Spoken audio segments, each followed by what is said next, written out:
Have you ever thought to yourself, if I just had more money, I would be happy? Well, a lot of us feel that way. Ever feel like something's missing? Like you're running on a hamster wheel and you're chasing happiness, but you can never quite reach it? Well, I've been there. I still wasn't happy. And I thought success and money would fix it, would fill the hole, but the hole actually became deeper. And that's what we need to talk about. Now, really?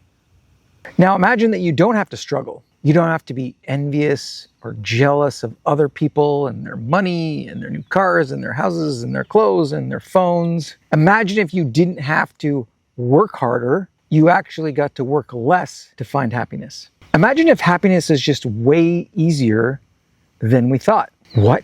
You might say?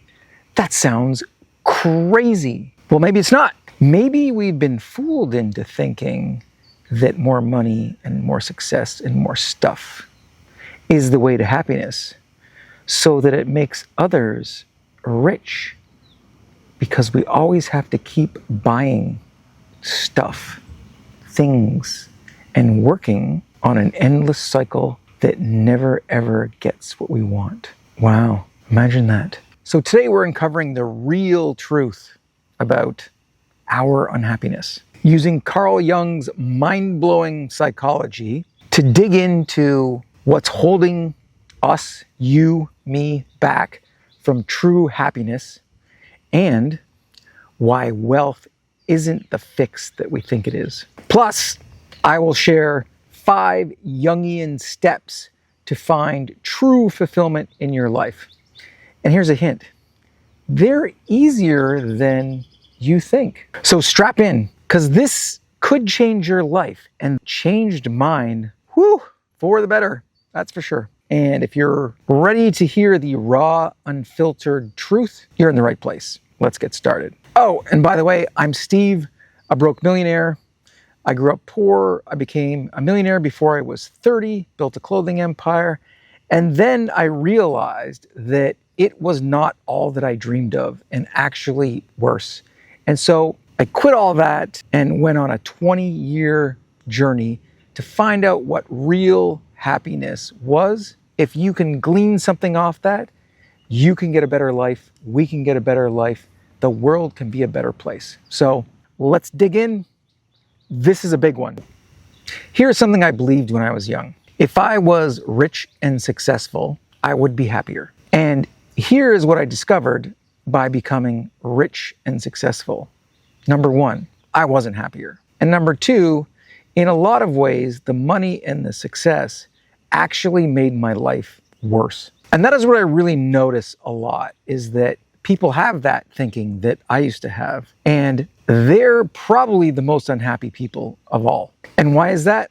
It's because if I get rich or I make more money, I'll be happier belief system is a lazy fantasy. It's lazy because if you really asked yourself what makes you happy deep down, it would never be money. And so it's lazy thinking because we haven't really done the digging to find out the true source of happiness. And it's a fantasy because, as I'm going to explain to you, there are a lot of things about being rich that really harmful to your personality and your character. Now, you might be saying to yourself right now, oh, is this guy saying that money is bad? No, I'm not saying that at all. Money is just an exchange. The problem is the pursuit of money in a very narrow way without understanding the deeper psychology is really bad and will lead you away from happiness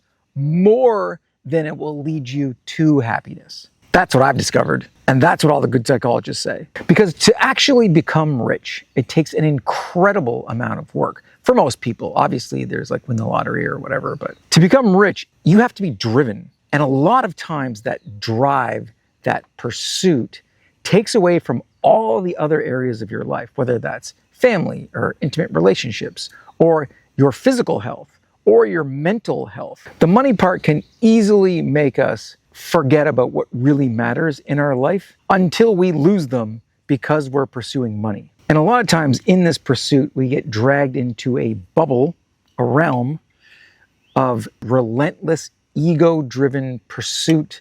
It's greed, it's more money, it's competition, and this just creates this vicious cycle that is never fulfilled. The pursuit of money changes you, and it changes the people around you.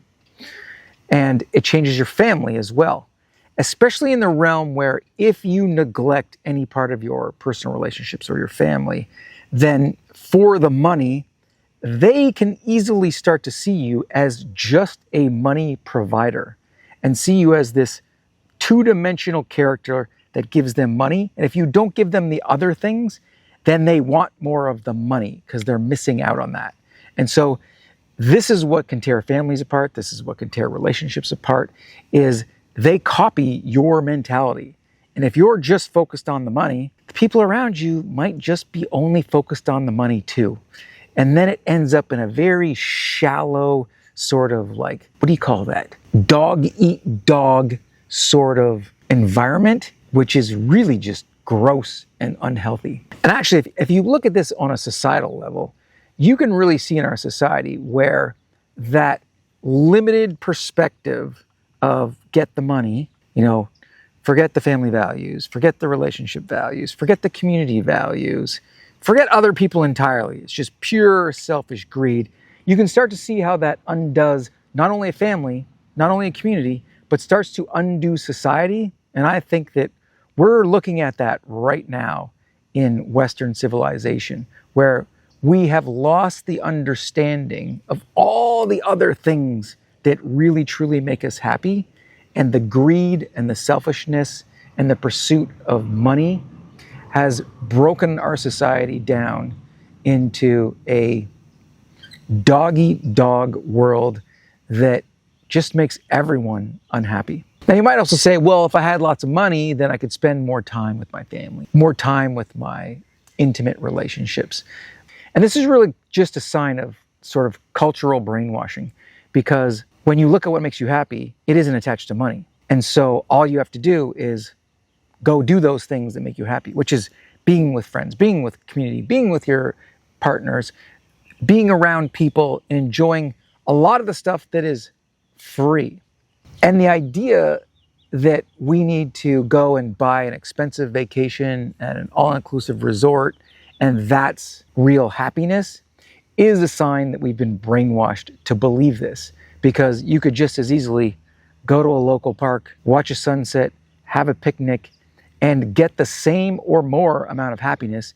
And then also, once you see your credit card bills, you're going to be a lot happier as well. Oh, and a number of people have contacted me about various ways that they can improve their life and find more happiness. I do something called the Hero Formula, and I also do mentor sessions. So if you're interested in those, you can use the link below in the description to email me and ask me about those. Would love to talk to you, would love to help you, and I enjoy doing it. It's my passion, so feel free to contact me. Now back to the content. The other thing with money and wealth is that it can easily amplify our character weaknesses. And believe me, I know this firsthand, because a lot of people in our society, because they look at people who are wealthy as like amazing and awesome, they give us a pass and they allow us to be a little bit more dickheaded in a lot of ways, because we have money and we have power and we have wealth, and because, they want some of that. So they let it pass because they want to get in on that money train. And so for those people that are wealthy, it takes almost a higher level of discipline to hold on to your moral values, to hold on to your empathy, to not just fall prey to our much weaker characteristics. And in my case, that became a very difficult thing to do given all the passes that I had. And here's the thing, the best, wealthiest people that I have ever met really struggle to have empathy and see past just their inner circles and their own way of thinking, because they're so insulated from the rest of the world. And here's the thing, if you think that people live in giant mansions with tons of money are healthier, every psychologist knows that that's actually not the way to happiness. They all know that true happiness lies in relationships, in good community, in being challenged and being humble and being compassionate, and all of these characteristics that wealth moves against almost naturally. It's almost like that wealth is like the anti-humility machine that you have to fight against as you get wealthier and as your ego gets bigger. And the problem with your ego getting bigger is there's a lot less room for other people when your ego is taking center stage. And the absolute worst part of that is that for a lot of us, we don't even see it. And I feel like I was lucky that I saw my ego and I was like, ooh, I do not like this person at all. I need to stop being that person. And how am I going to do that? And so if money isn't the answer to our happiness, what is? Well, Carl Jung has great answers for that. And that's what we're going to jump into right now. 3 ways to figure out what makes you happy and 3 ways to do it. And number 1, I'll call it ditch the mask. And that is, society builds us roles that are framed around success and what we need to do to succeed. And those roles can actually help us make a certain amount of money, a certain amount of success. But when they start to interfere with who we truly are as people, that's when we start to have a problem. And Jung calls this the persona or the mask. And it is the face and the mask that you present to society in order to be successful, in order to get things that you want, but it doesn't represent who you truly are at your core. And so this first step is ditching the mask and figuring out what your true core values are. And your core values are what actually make you happy deep down. So for example, my mask was the successful entrepreneur who had a brand. And I did that to get admiration and to get a sense of self-worth. And once I got that from that sort of external validation from society, I realized that I was still empty. I still didn't feel worthy. And it's because inside, I hadn't done the work. That role was a mask. And I realized that it was not me. And it was part of the thing that I really started to dislike about being in that position, because it felt like people thought I was this thing, this two-dimensional being, and they didn't even see the real me. And what I really wanted was for people to see the real me. And so this persona disconnected me from who I really was. And I felt kind of like I just wasn't that person. And I really struggled with that. And so wealth supercharges these masks. I mean, for example, have you ever heard of someone who seems to have it all perfect? They're rich, they're successful, maybe they're like super Instagram influencer. Next thing you know, they commit suicide. And you're like, what? And that's because they're trapped by a persona that they created, but it wasn't really deeply fulfilling at a personal level for them. And they just had no way out, didn't get it. And for me, it was building like a cool brand, getting the admiration and the rewards and the money and the success. And I thought, oh, this will be the thing that'll get me a sense of self-worth and get me the attention that I never got from my parents. And yet it just wasn't enough.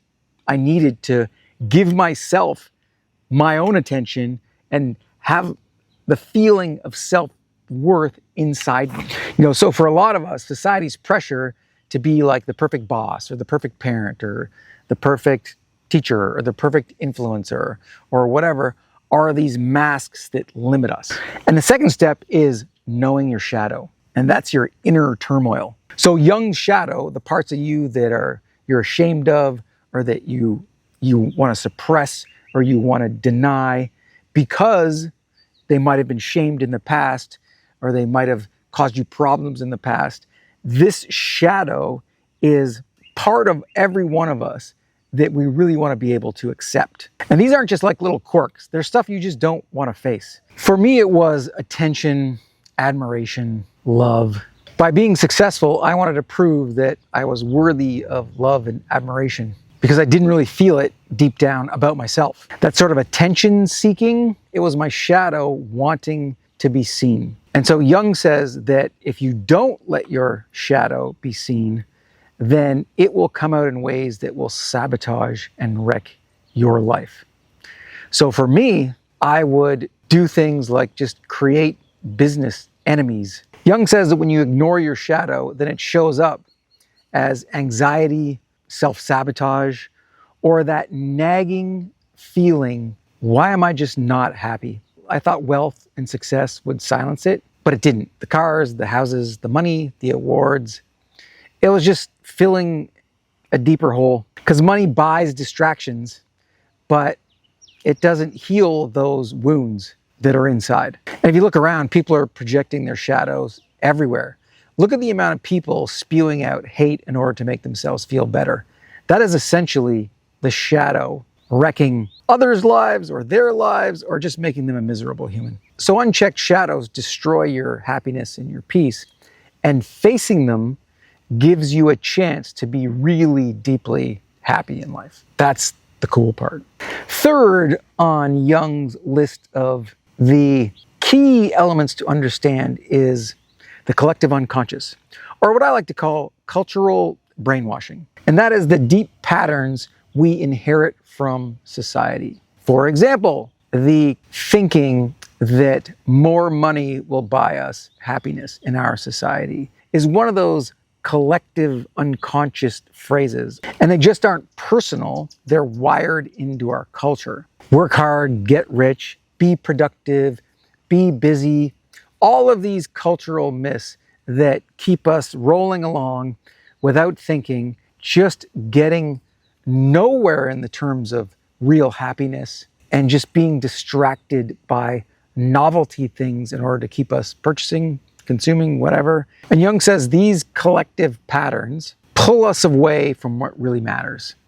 And that's the real problem. And in wealthy circles, believe me, it's even more of a problem. Your conversations turn into bragging, competing, and comparing your houses, your cars, your achievements, your bank account, your investments, your vacations, and questioning these patterns, which I started to do, is what really made me see, oh, I don't like this. This is just constantly anxiety producing. And so then I started to separate from these people and these groups, because I was like, I just don't want this in my life. And so once you know these things, your core values, your shadow, the collective unconscious, then you can start to take legitimate steps to find real happiness.